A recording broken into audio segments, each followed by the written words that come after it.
സുരേന്ദ്രനെ ഒരു ടീം കൂടെ തുടരുകയാണ് എന്നാണ് തീരുമാനിക്കുന്നതെങ്കിൽ അതൊരു ഒരു ദുരന്തമായിരിക്കും. ദുരന്ത പര്യവസായ ഒരു കഥയായിട്ട് തന്നെ തീരും. അതായത് കേരള രാഷ്ട്രീയത്തെക്കുറിച്ചും കേരളത്തിലെ ജനങ്ങളെക്കുറിച്ചും അവരുടെ ഇവിടുത്തെ വോട്ടിംഗ് പാറ്റേണിനെ കുറിച്ചും ഒക്കെ കൃത്യമായി പഠിക്കുന്ന ഒരാൾക്ക് രണ്ടാമതൊരു ടീം സുരേന്ദ്രന് കൊടുക്കാൻ സാധ്യമല്ല.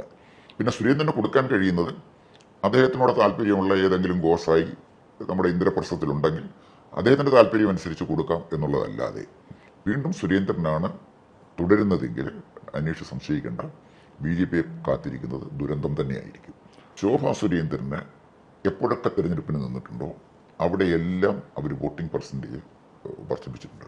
വോട്ട് സമാഹരിക്കാൻ കഴിയുന്ന അപൂർവം BJP നേതാക്കന്മാരിൽ ഒരാളാണ് ശോഭാ സുരേന്ദ്രൻ. ആരനീതി കാണിച്ചാലും അനീതിക്കെതിരെ പ്രതികരിക്കാനുള്ള ആർജവം, അതാണ് ഒരു നേതാവിനെ നേതാവാക്കുന്നത്. മാർക്സിസ്റ്റ് പാർട്ടിക്ക് ദുർബലനായ ഒരു സെക്രട്ടറി വന്നാൽ അതോടുകൂടി ആ ദൗർബല്യം അങ്ങ് ബ്രാഞ്ച് കമ്മിറ്റി വരെ വരും. അതേസമയം ഒരു ഒരു ഒരു ബട്ടൺ അമർത്തിയാൽ അല്ലെങ്കിൽ സ്വിച്ച് ഇട്ടാൽ പ്രവർത്തിക്കുന്ന യന്ത്രം പോലെ BJPയുടെ ഘടകങ്ങൾ പ്രവർത്തിക്കണം, അല്ലെങ്കിൽ പ്രവർത്തിപ്പിക്കണം.